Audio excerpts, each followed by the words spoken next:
자, 그러면 1차원이 아니라 이제 좀 고차원에서는 제가 그 그레디언트, 그러니까 df dx가 아니라 이것이 벡터의 형태가 돼서 그레디언트로 바뀐다는 것을 제가 설명을 드렸고, 그레디언트에 대한 물리적 의미에 대해서 이 그림을 보시면, 예를 들어서 x와 y가 값이 변하면서 z 방향으로의 어떤 함수 값이 변한다고 했을 때, 이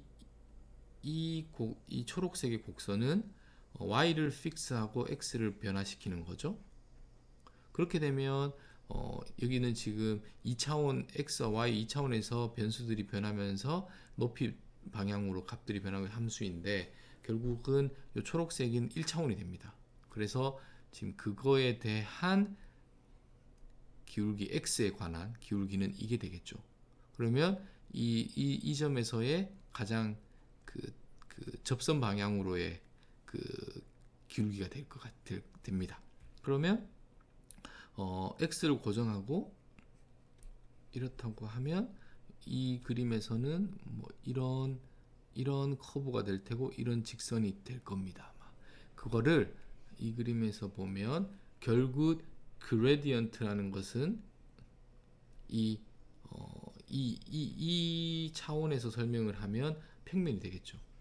근데 그 평면은 어떤 평면이냐면 이 점에서 접하는 방향이 되겠습니다. 그리고 이 벡터의 이 그레디언트의 방향은 가장 증가율이 높은 방향이 되겠죠.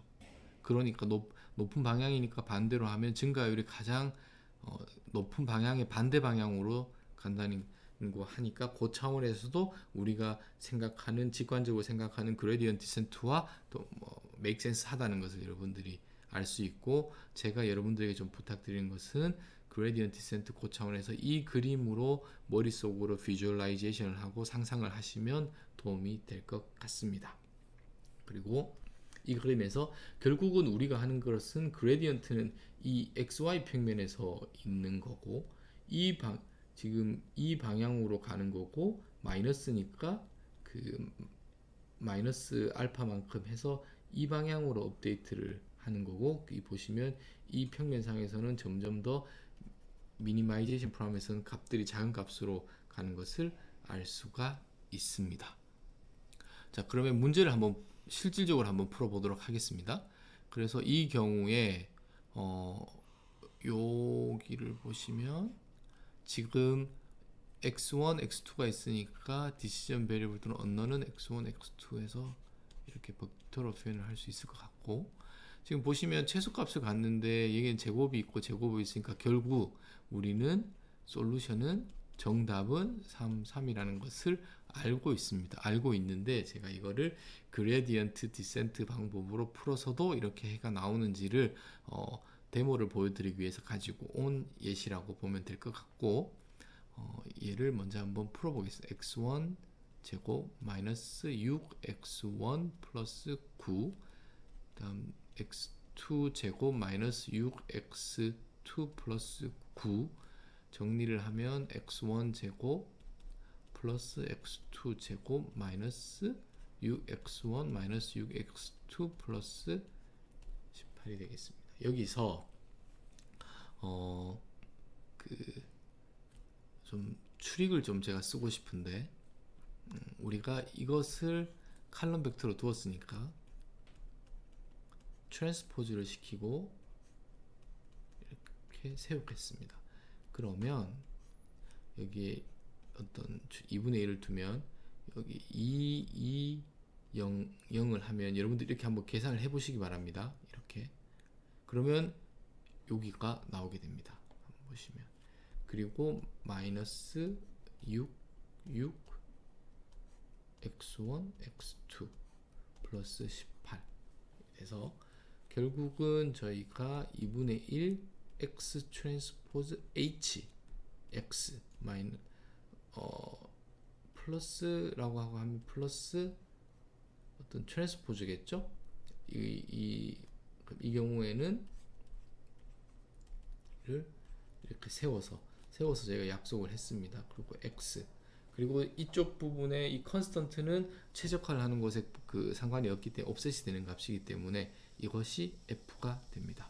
그럼 우리가 그레디언트를 하기 위해서는 이 f의 그레디언트를 계산을 해야 되는데 이 표를 보시면 여러분들이 한번 이 표는 제가 여기서는 정답으로 드리는데 한번 뭐 2x2 정도의 행렬을 가지고 실제로 이게 이렇게 되는지를 한번 테스트 한번 체크를 한번 해보시기 바랍니다.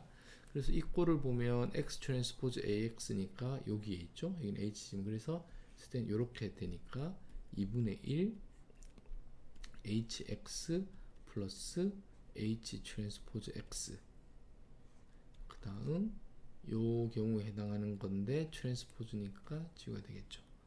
그리고 우리가 h가 200이니까 H 트랜스포즈는 H와 같아서 H는 시메트릭 하고 대칭이기 때문에 여기가 결국 두 개가 돼서 HX 플러스 G가 되겠습니다. 자, 됐죠? 그러면 우리가 이제 그레디언트 디센트 방법으로 이렇게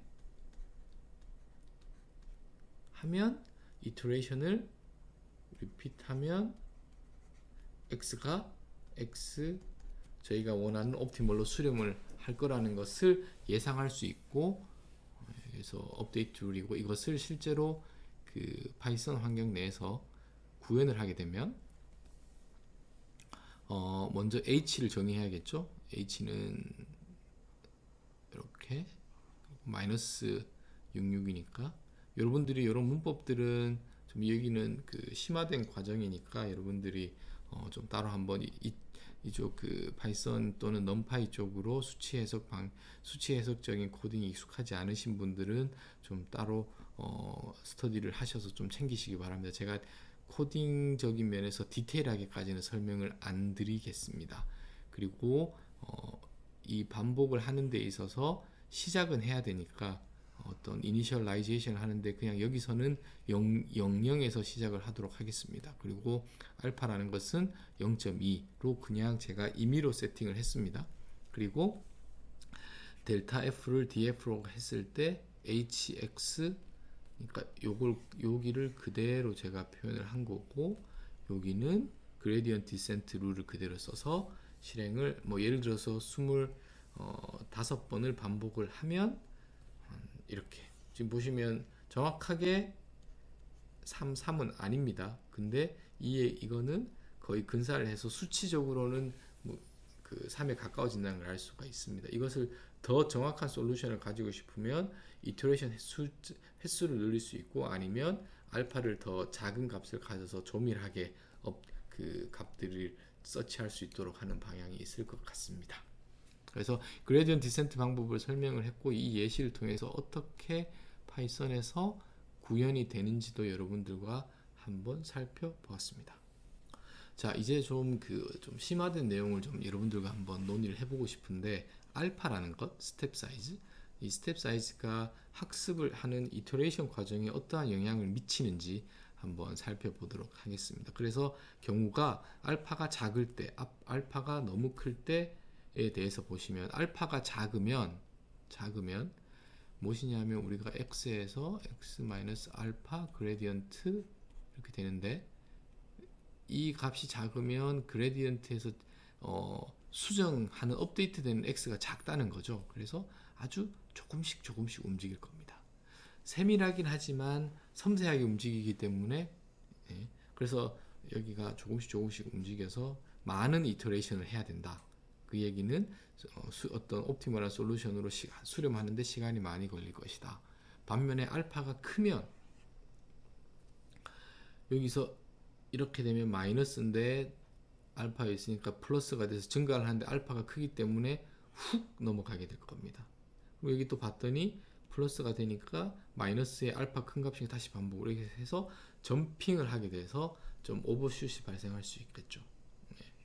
그래서 어떻게 보면 여러분들이 알파라는 것들의 값이 작을 때와 클 때 이터레이션 할 때 수렴성에 대한 것들 대략적인 그 느낌을 가지고 계시면 실제로 여러분들이 어떤 여러분들의 문제를 풀 때 알파 값들을 좀 조정해 가면서 어떤 이론적으로 알파 값이 어떤 것이 정답이다 그런 건 없습니다. 여러분들이 알파 값들에 따라서 이런 비헤이비어들에 대한 상식적인 것에 상식적인 이해가 있으면 그 값들을 시행착오를 통해서 찾아가는 방법이 있을 것 같습니다. 그러면 뭐 알파 값이 너무 작아도 문제고 커도 문제고 적당한 값을 시행착오를 해서 찾을 수도 있고, 또 다른 방법은 이터레이션을 하면서 그 알파의 크기를 줄여가는 방법도 있을 것 같습니다. 이거에 대한 좀 이론은 이렇게 나온 동기는, 처음에는 저희가 시작을 랜덤하게 하니 어디가 있는지 사실 모르는 거죠. 그랬을 때는 좀 알파의 값을 크게 해서 좀 많이 점핑을 하고, 시간이 지나면 지날수록 저희가 원하는 옵티멀한 솔루션 근처에 가게 될 테고, 그러면 아주 미세 조정을 통해서, 지금 보시면 요 간격들이 지금 다릅니다. 그래서 찾아가는 방향이 어떻게 보면 뭐 이런 절충안들을 많이 사람들이 활용을 하고 있습니다. 그래서 여러분들이 여기서는 제가 드리고 싶은 메시지는 알파 값이 특히 러닝 레이시 수렴성에 대해 영향을 주게 되고, 그 영향성이 알파의 크기에 따라서 어떻게 영향을 미치는지 여러분들이 어떤 직관적으로 이해를 하고 계시면 괜찮을 것 같습니다. 그러면 여기서 이제 수렴성에 관해서 이야기를 해야 하는데, 이런 그레디언트 디센트를 하면 항상 수렴을 하느냐, 정답부터 먼저 말씀을 드리면 수렴성을 보장하지 않습니다. 그래서 이 그레디언트 디센트 방법을 통해서 나온 솔루션이 항상 무조건 정답이라는 아니기 때문에 여러분들이 그 해답에 대해서 좀 조심해야 되는 거가 있고, 그 이유에 대해서는 그 objective function 또는 x에 대한 그 스페이스가 컨벡스 하면, 그래서 컨벡스 옵티마이제이션 프로블럼이면 로컬 미니멈이 글로벌 미니멈임을 개런티합니다. 그러겠죠. 컨벡스니까, 이 볼록하니까 이렇게 찾아가고 이렇게 찾아가고. 그래서 그레디언트 디센트 방법으로 쓰기로 여러분들이 결정하셨고, 그 문제가 컨벡스라는 것을, 그 최적화의 문제가 컨벡스라는 걸 알고 있으면 상당히 좋은 프로퍼티를 가지고 있는 거죠. 근데 아시겠지만 대부분의 옵티마이제이션 문제, 아니면 여러분들이 다루게 될 문제는 컨벡스일 수도 있고 아닐 수도 있고, 아닐 수 있는 것까지 고려를 한다면, 예를 들어서 이러한 경우에 보시면 여기서 시작을 하면 이렇게 해서 우리가 이게 이제 정답이 되겠죠. 근데 랜덤하게 시작을 하니까 여기에서 시작을 하면 여기로 떨어지게 될 겁니다. 여기 시작하면 여기서 떨어지고, 이러한 경우에 이니셜을 여기서 시작해서 여기 왔을 때 우리가 이 값이 옵티멀한 솔루션인데 이것이 글로벌한 솔루션인지 아니면 더 좋은 솔루션이 있는지를 사실은 알기가 쉽지 않습니다. 왜냐, 이 경우에는 우리가 이렇게 그래프를 전체적으로 이렇게 볼 수 있으니까 이게 안 좋다는 걸 알지만, 여러분들이 예를 들어 100차원의 디멘전이 100차원이다 상상을 할 수가 없습니다. 비주얼라이제이션. 그래서 여러분들이 어떤 그 수치적으로 컴퓨터를 활용해서 그레디언트 디센트를 해서 그레디언트 디센트가 그 제안하는 그 솔루션이 글로벌 미니멈인지를 사실 알기가 쉽지는 않습니다. 그리고 어떤 그런 모든 것들을 극복할 수 있는 방법이 있는 것도 아닙니다. 그래서 이거에 대한 어느 정도의 그 프랙티컬리 극복할 수 있는 방법이 무엇이냐 하면, 이 그림에서 보시면 아시겠지만 어디서 시작하느냐에 따라서, 그래서 뭐냐면 우리가 컴퓨터는 또 장점은 반복적인 계산은 잘 하기 때문에 랜덤 이니셜라이제이션을 해서 시작을 하되, 이런 시작을 많이 해보는 거죠. 많이.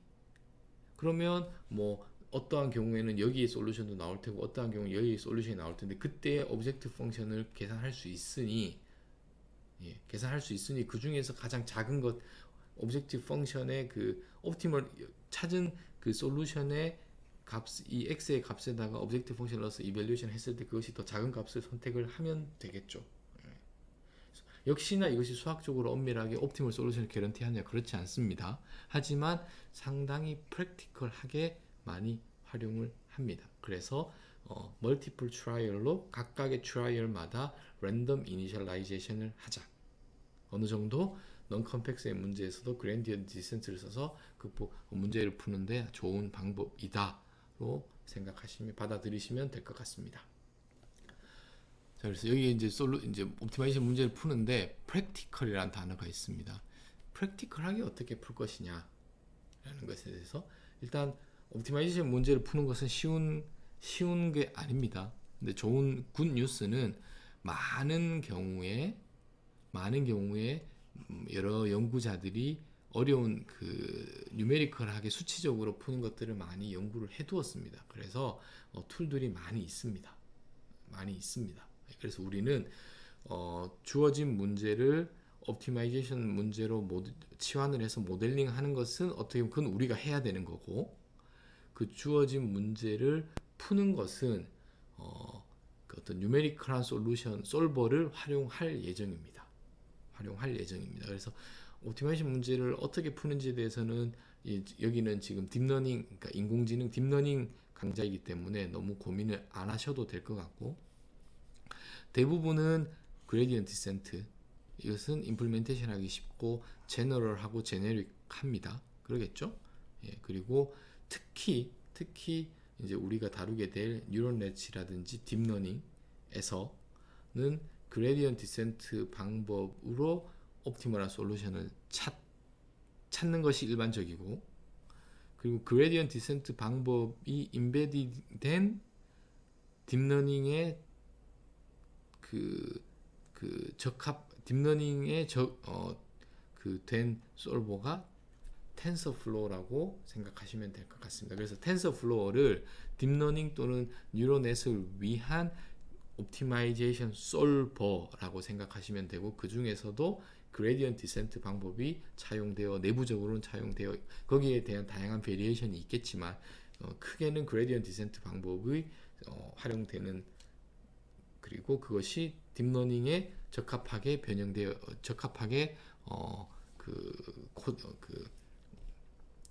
적합하게 된 솔버가 텐서플로우라고 생각하시면 될 것 같습니다. 그래서 제가 딥러닝을 하기 전에 옵티마이제이션 이야기를 먼저 했던 이유도 여기서 이제 보면은 결국은 우리가 딥러닝 문제를 텐서플로우라는 라이브러리 또는 모듈인데 그래서 사용할 텐데, 이것은 무엇이냐 하면 옵티마이제이션 솔버다. 예. 그리고 그 솔버 내부에는 알고리즘적으로는 크게는 그레디언트 디센트 방법이 임베디딩 되어 있다 정도로 여러분들이 이해하시면 될 것 같습니다.